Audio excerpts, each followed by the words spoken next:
Hello you, it's me, and today we're going to do the Welcome to the Black Parade book tag. I was tagged to do this tag by Steff over at coffeeoverapples. Go check out their channel, I'll link it down below. I'll also be linking the original creator of this tag, so check that out in the description. This is a great tag, especially since I firmly believe that everybody in my generation at some point had an emo phase. I'm going to be giving book answers or book-related answers to these, so I will be talking about books. I'll mark the question number along with my book choice in the time bar, on the time bar, because I might give away a few spoilers. That'll just let you help skip past bits that you don't potentially want ruined or talked about. I'll try not to be spoilery though.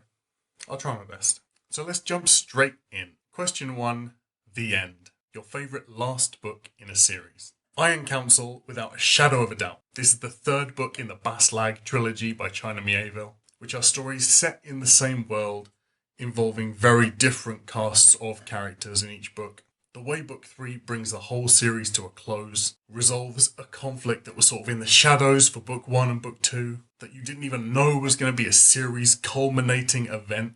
Book 3 is about war, exile, propaganda, golems, espionage, romance, the dangers of deification. It is a serious 10 out of 10 book. I still want more Baslag. I hope China Miéville returns to the writing game, revisits it one day. But the way Iron Council ties everything up was amazing, and I cried like an absolute loser. Baslag is such a unique story and a setting, and I really urge anyone who loves fantasy to give it a try. I can almost guarantee you will not have read anything like it, but that it will also tick all of your fantasy boxes and then some. Number 2, Dead. An unlikable character who got what they deserved, or an unlikable character who should have got what was coming for them. Percy Wetmore in Green Mile by Stephen King. This was a character who worked as a prison guard on death row, called the Green Mile because of its green lino floor corridor running down the middle. And probably in compensation for his lack of strength, his lack of character, was this guy who totally got off on using his authority to make everybody else's life a living hell. Already having decided in his head that the inmates were not human beings that were worthy of being treated like human beings. And the moment he gets his comeuppance in the book, I feel like everybody who read those passages was like, yeah, come on. Question 3, This Is How I Disappear. A book where your ship didn't sail. I struggled a lot with the relationship-y questions in this tag, because I don't really read a lot of stuff that has romance or relationship stuff plots in it. So for this one, I'm gonna explain this.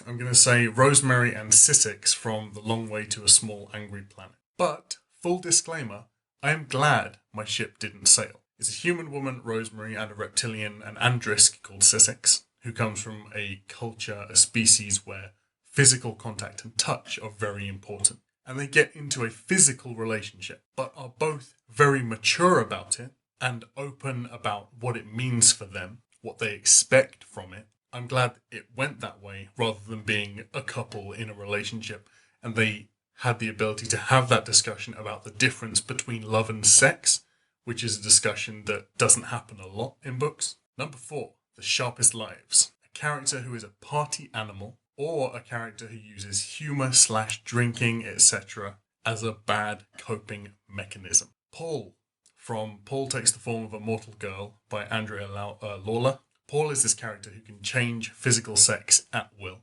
spends their days moving from male to female to male to female. And because there's this total confusion on the part of Paul about how they fit into society, where they come from, not knowing anyone else like them, it's a very metaphorical book.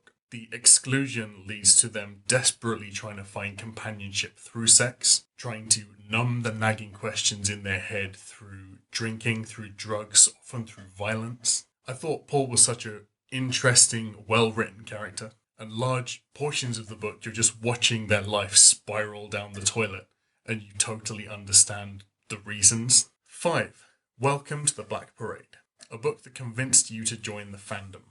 Deadbeat by Jim Butcher. This is book 7 in the Dresden Files series. I think up until this point I was, yeah, okay, this is a pretty cool series. And then Deadbeat had me reassess everything. Fairies, necromancers, magicians, dinosaurs, detectives, ghosts, a horror movie film festival. There's nothing that's not in the Dresden Files. I'm now only up to the end of book 8, but I think from the beginning of book 7 is where this series went from being a good series to being a fantastic series in my mind. And now I would say that I'm definitely and firmly rooted in the Dresden fandom. 6. I Don't Love You. A book with a toxic relationship or where the characters break up at some point. Hummingbird Salamander by Jeff Vandermeer. The main character is a huge asshole. They cheat on their husband, mistreat their child, clear the money out of the banks, disappear for weeks on end, and the husband is desperately trying this whole time to save the relationship, to salvage the pair of them from this broken and toxic thing they're both caught up in. This was one of the first books I read in a while where I just wanted to slap the main character and shake them until they'd see sense. They were just 100% irredeemable. I'm still mad about it. 7. House of Wolves. A character who isn't afraid to speak their mind. Temeraire from the Temeraire series by Naomi Novik. He's a dragon, and he's a dragon with no filter between his brain and his mouth. It's set during Napoleonic times where there is this very clear societal hierarchy, this structure of class. And Temeraire is not afraid to upset that balance and say the things that need to be said. And he knows the things that need to be said because he's not a human and can be objective about humans, seeing them from outside. And he often leaves people just completely unable to respond by pointing out very obvious things that need to be changed. 8. Cancer.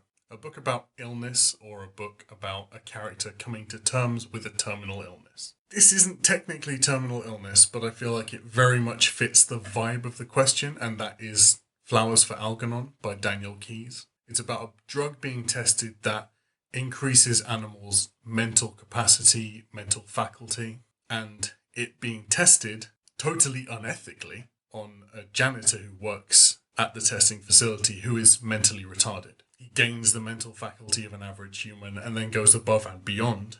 He becomes this passionate, intelligent genius showing interest in all aspects of the world, and then has to face the reality that this drug won't last forever. The funding will not last forever. His tolerance to the drug will build, and he will slip back, lose his mind, and become, as before, mentally retarded. It's horrific. It's honestly such a tragic book, but I highly recommend it. This is sci-fi to read if you want to cry. 9. Mama. A character who is unabashedly bad, or a rebellious character that isn't scared of disappointing their mum. Has there ever been a more self-serving, horrid piece of work than Shadwell from Clive Barker's Weaveworld novel, which is about a race of ancient sorcerers who, to escape an evil they unwittingly released or awakened, they hide their entire society by stitching it into a tapestry. Shadwell is a character that's human, who has struck up a bargain with an evil sorceress called Immaculata, a person who, when faced with the sudden knowledge of the existence of magic, his very first thought was, how can I use this to manipulate people? How can I use this to get them to do what I want them to do and to get the things I want? Such a well-written, absolutely 100% selfish bastard. And you do get a little point of view bit from him in the book, which actually just serves to make him even worse. Irredeemable.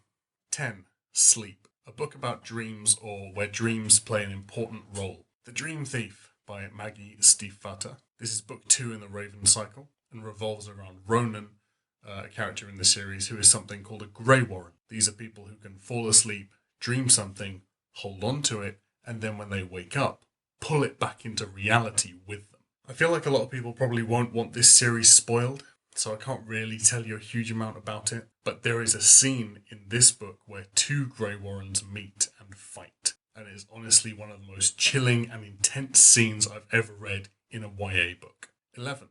Teenagers. A book written by a teenager or where teenagers play an important role. Less Than Zero by Bret Easton Ellis, named after the Elvis Costello song of the same name. This book, more than any other one that I've read, captures the panic and directionlessness of being a teenager and the ways that different people cope with that. It's a very sad book. He wrote it when he was very young, about 21 years old, and I feel like it's probably a projection of a lot of his own thoughts and experiences. I think he's written about being a teenager soon enough that he hasn't forgotten what it was actually like, but has taken enough time to consider what was going on in his own head. I'd highly recommend anybody read this. If you don't know Bret Easton Ellis, he's also the guy that wrote American Psycho.